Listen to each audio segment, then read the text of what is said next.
আসসালামু আলাইকুম। সুপ্রিয় চাকরি প্রত্যাশী স্মার্ট গভর্নমেন্ট জব বিডির পক্ষ থেকে আপনাদের সকলকে স্বাগতম। আজকে যে নিয়োগ বিজ্ঞপ্তিটি নিয়ে আপনাদের মাঝে হাজির হয়েছি তা হলো গৃহায়ন ও গৃহপোত মন্ত্রণালয় স্থাপিত অধিদপ্তর। এটি একটি 100% সরকারি চাকরি, যা 12 জুলাই 2026 খ্রিস্টাব্দে নিয়োগ বিজ্ঞপ্তিটি প্রকাশিত হয়েছে। মোট 9টি ক্যাটাগরিতে এসএসসি থেকে স্নাতক পর্যন্ত সকল শিক্ষাগত যোগ্যতায় আপনারা আবেদনটি সম্পন্ন করতে পারবেন এবং এটি 64 জেলার পুরুষ এবং মহিলা উভয়ই এই সার্কুলারে আবেদন সম্পন্ন করতে পারবেন।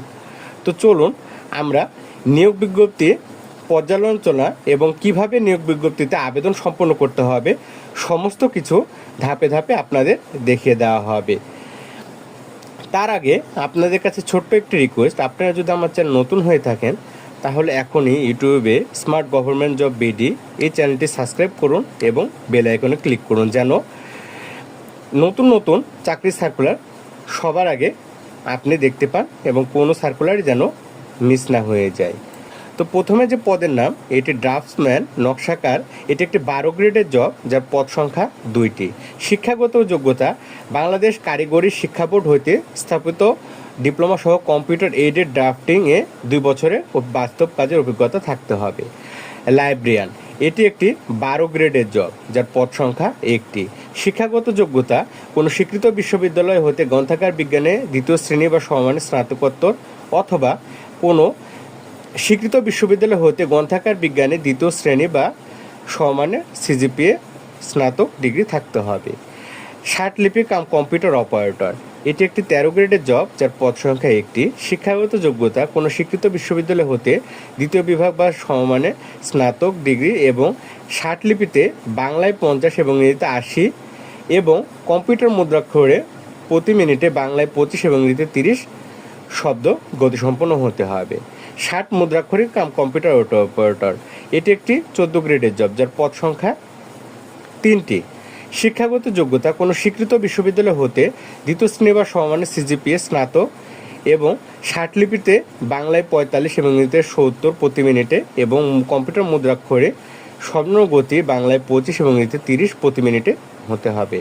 ড্রাফটসম্যান নকশাকার, এটি একটি 15 গ্রেডের জব, যার পদ সংখ্যা 11টি।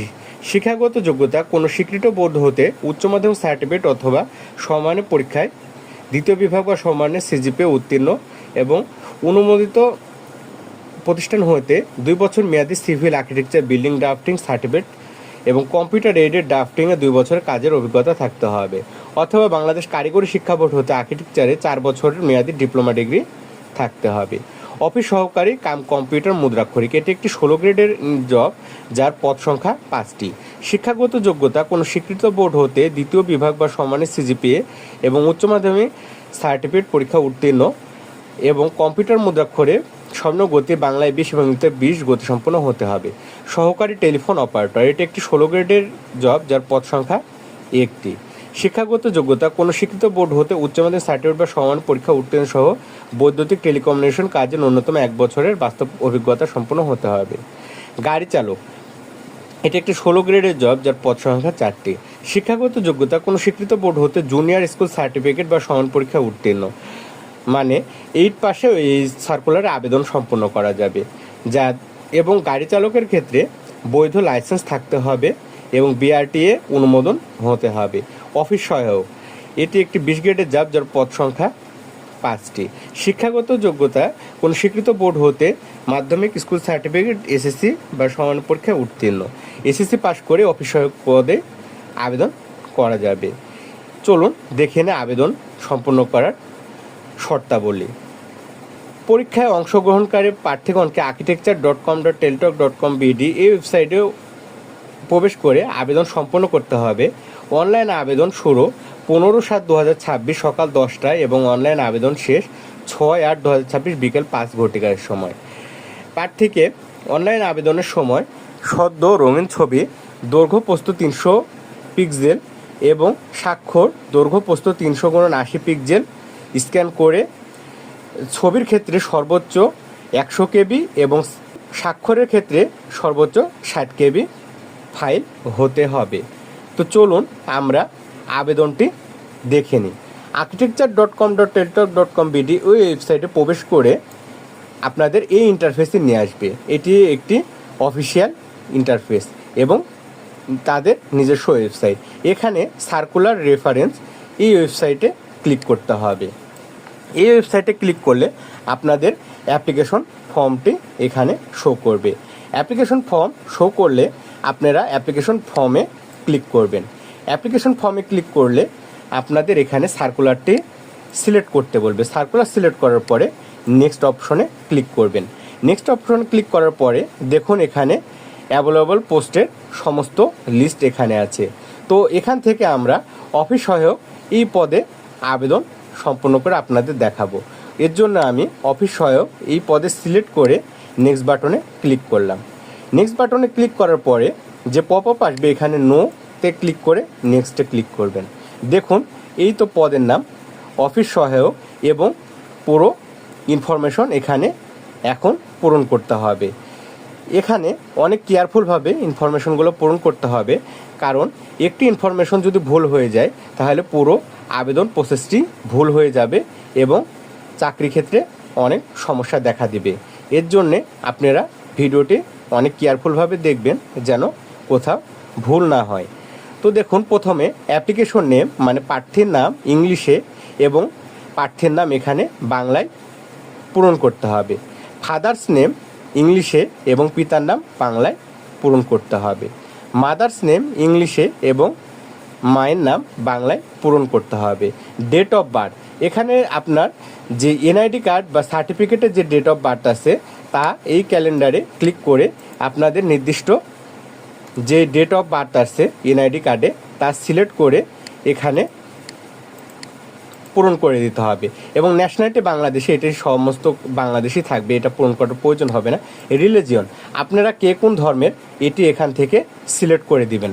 হিন্দু, বৌদ্ধ, খ্রিস্টান এটি আপনারা সিলেক্ট করে দিবেন। এবং জেন্ডার আপনারা পুরুষ হলে মেল এবং নারী হলে ফিমেল এখান থেকে পূরণ করবেন এবং থার্ড জেন্ডার হলে থার্ড জেন্ডার এখান থেকে সিলেক্ট করে দিতে পারেন। ন্যাশনাল এনআইডি কার্ড এখান থেকে আপনারা আপনাদের ন্যাশনাল এনআইডি কার্ড যদি থাকে তাহলে ইয়েসে ক্লিক করে এখানে আপনাদের ন্যাশনাল এনআইডি কার্ডটি যে নাম্বার আছে তা পূরণ করবেন। যদি আপনাদের ন্যাশনাল এনআইডি কার্ড না থাকে তাহলে নোতে ক্লিক করে বার্থ রেজিস্ট্রেশন আপনারা এখান থেকে ইয়েস করে আপনারা বার্থ রেজিস্ট্রেশন নাম্বার দিতে পারেন। যদি আপনাদের ন্যাশনাল এনআইডি কার্ড এবং বার্থ রেজিস্ট্রেশন দুইটিই থাকে তাহলে দুইটি ইয়েস করে আপনারা এখানে দুইটি ঘরে নাম্বারটি পূরণ করে দিবেন। পাসপোর্ট আইডি এটা যদি আপনাদের থাকে তাহলে ইয়েস, না থাকলে নোতে ক্লিক করে দিবেন। ম্যারিড স্ট্যাটাস আপনারা যদি বিবাহিত হয়ে থাকেন তাহলে ম্যারিড, যদি সিঙ্গেল হয়ে থাকেন তাহলে সিঙ্গেলে ক্লিক করবেন। যদি ম্যারিড হয়ে থাকেন তাহলে ম্যারিডে ক্লিক করার পরে যদি পুরুষ হন তাহলে এখানে স্ত্রীর নাম এবং যদি মহিলা হন তাহলে এখানে হাজব্যান্ডের নাম এখানে টাইপ করে পূরণ করতে হবে। মোবাইল নাম্বার আপনাদের যেটি সচল মোবাইল নাম্বার সেটি এখানে পূরণ করতে হবে, কারণ ইউজার আইডি এবং পাসওয়ার্ড এই নাম্বারে আপনাদের যাবে এসএমএসের মাধ্যমে। সো আপনারা সচল মোবাইল নাম্বার এখানে পূরণ করবেন এবং যে মোবাইল নাম্বারটি এখানে দিবেন তা কনফার্ম করে নেবেন। ইমেল অ্যাড্রেস আপনাদের একটি সচল ইমেল অ্যাড্রেস এখানে পূরণ করে নেবেন। কোটা আপনাদের যদি কোনো কোটা থাকে যেমন ফ্রিডম ফাইটার এবং ক্ষুদ্রণী গোষ্ঠী বা ফিজিক্যাল কোনো সমস্যা প্রতিবন্ধের কোটা থাকে তাহলে এখান থেকে কোটা সিলেক্ট করবেন। যদি কোটা না থাকে নট অ্যাপ্লিকেবলে ক্লিক করে দিবেন। ডিপার্টমেন্ট স্ট্যাটাস আপনি যদি সরকারি বা আধা সরকারি কোনো জব করে থাকেন তাহলে এখান থেকে সিলেক্ট করবেন, আর যদি কোনো সরকারি বা আধা সরকারি জব না করে থাকেন তাহলে নট অ্যাপ্লিকেবলে সিলেক্ট করে দিবেন। তারপরে এখান থেকে ঠিকানা বা অ্যাড্রেস সিলেক্ট করে দিতে হবে। তো এই যে জিনিসটা অনেক গুরুত্বপূর্ণ, কারণ পুলিশ ভেরিফিকেশনের সময় এই অ্যাড্রেসে সমস্ত ডকুমেন্ট এবং পুলিশ ভেরিফিকেশন হয়ে থাকবে। সেক্ষেত্রে অনেক কেয়ারফুলভাবে এই অ্যাড্রেসটি পূরণ করতে হবে যেন কোনো প্রকার ভুল না হয়। কেয়ার অফ এখানে আপনার নিজস্ব অভিভাবক যেমন মা, বাবা বা বড় ভাই, বড় বোন এখানে তার নামটি দিয়ে দিবেন। ভিলেজ আপনার গ্রামের নাম এখানে বসিয়ে দিবেন। ডিস্ট্রিক্ট আপনি কোন ডিস্ট্রিক্ট থেকে বসবাস করছেন বর্তমানে তা এখান থেকে বসিয়ে দেওয়ার পরে আপনার উপজেলা এখান থেকে সিলেক্ট করে নেবেন। উপজেলা সিলেক্ট করার পরে আপনি পোস্ট অফিস এবং পোস্ট কোড এটি দেখবেন এনআইডি কার্ডের ব্যাক পার্টে পোস্ট অফিস এবং পোস্ট কোড দেওয়া আছে। এই দুইটি সিলেক্ট করার পরে দেখুন এখানে স্থায়ী ঠিকানা যদি একই হয়ে থাকে তাহলে এখান থেকে টিকমার্ক দিয়ে দিবেন। আর যদি স্থায়ী ঠিকানা আপনাদের আলাদা হয়ে থাকে তাহলে এটি আলাদাভাবে পূরণ করে নেবেন। তারপরে এসএসসি লেভেলের ইনফরমেশন দেখুন এখানে এক্সামিনেশন এসএসসি সিলেক্ট করে দিবেন। রোল নাম্বার আপনার এসএসসির যে নিজস্ব রোল নাম্বার এটি সিলেক্ট করবেন এবং গ্রুপ আপনি কোন গ্রুপে এসএসসিতে পড়াশোনা করছেন, সায়েন্স, আর্টস, কমার্স এটি সিলেক্ট করে দিবেন। সিলেক্ট করে দেওয়ার পরে আপনি কোন বোর্ড থেকে এসএসসি পরীক্ষা সম্পন্ন করছেন সেই বোর্ডটি সিলেক্ট করে দিবেন এবং সিজিপিএ যেটি 5 স্কেলের সিলেক্ট করে দেওয়ার পর আপনার পয়েন্টটি এখানে পূরণ করবেন এবং পাসিং ইয়ার আপনি কোন সালে পরীক্ষায় পাস করছেন সেটি এখান থেকে পূরণ করে দিবেন। যেহেতু এটি অফিস সহায়ক এসএসসি লেভেলের একটি নিয়োগ বিজ্ঞপ্তি, এর জন্য শুধুমাত্র এসএসসি ইনফরমেশন এখানে চাচ্ছে। আপনারা যদি চান তাহলে এখান থেকে ইফ অ্যাপ্লিকেবল দিয়ে এইচএসসি অথবা ইফ অ্যাপ্লিকেবল দিয়ে অনার্স লেভেলের যেই শিক্ষাগত যোগ্যতা ইনফরমেশন আছে তা পূরণ করে দিতে পারেন। আর যদি না চান তাহলে শুধুমাত্র এসএসসি ইনফরমেশন দিয়েই আবেদন সম্পন্ন করতে পারেন। দেখুন এখানে ইফ অ্যাপ্লিকেবল একটি আছে, সেটি হলো আপনি যদি কোথাও জব করে থাকেন তাহলে জব এক্সপিরিয়েন্স আপনারা এখানে পূরণ করে দিতে পারেন। আর যদি কোনো প্রকার জবের অভিজ্ঞতা না থাকে তাহলে এটি টিকমার্ক দেওয়া প্রয়োজন নেই। দেন এখানে দেখুন আমাদের একটি ভেরিফিকেশন কোড আছে। আপনারা যদি এই ভেরিফিকেশন কোড না বুঝতে পারেন তাহলে ক্লিক হিয়ারে ক্লিক করে আপনারা ভেরিফিকেশন কোডটি চেঞ্জ করে নিতে পারেন। ভেরিফিকেশন কোড চেঞ্জ করে নেওয়ার পরে আপনারা এখানে ভেরিফিকেশন কোডটি পূরণ করে দিবেন। দেন আইডি ক্লিয়ার এই বাটনটি ওকে করে দেওয়ার পরে আপনারা সাবমিটে ক্লিক করবেন। সাবমিটে ক্লিক করলে আপনাদের অ্যাপ্লিকেশনটি সম্পূর্ণ হয়ে যাবে। অ্যাপ্লিকেশন সম্পূর্ণ হওয়ার পরে পেমেন্ট করতে হবে। তো চলুন দেখে নিই কত নম্বর ক্রমিক নামে কত টাকা পেমেন্ট করতে হবে। 1 ও 2 নং ক্রমিক নামের জন্য 150 টাকা এবং সার্ভিস চার্জ 18 সহ টোটাল 168 টাকা এবং 3 থেকে 8 ক্রমিক নামের জন্য 100 টাকা এবং টেলটক সার্ভিস চার্জ 12 টাকা টোটাল 112 টাকা এবং 9 নং ক্রমিক নামের জন্য 50 টাকা এবং টেলটক চার্জ 6 টাকা মোট 56 টাকা পূরণ করতে হবে।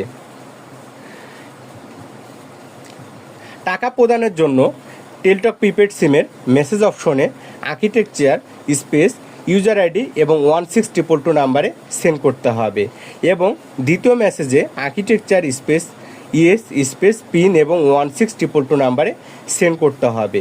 তাহলে আবেদনটি সম্পূর্ণ হবে।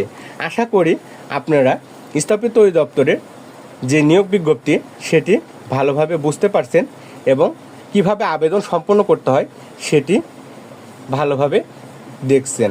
আশা করি নির্ভুলভাবে আপনারা আবেদনটি সম্পূর্ণ করবেন। আপনারা যদি চান ঘরে বসে যে কোনো চাকরির জন্য আবেদন করবেন তাহলে আমাদের সাথে যোগাযোগ করতে পারেন। এই নাম্বারে হোয়াটসঅ্যাপ এবং ইমোতে যোগাযোগ করলে আমরা আপনাদের আবেদনটি সম্পূর্ণ করে দেব এবং আবেদন করার পরে আপনারা খরচ দিতে পারবেন। তো আজকের মতো এই পর্যন্তই। আসসালামু আলাইকুম।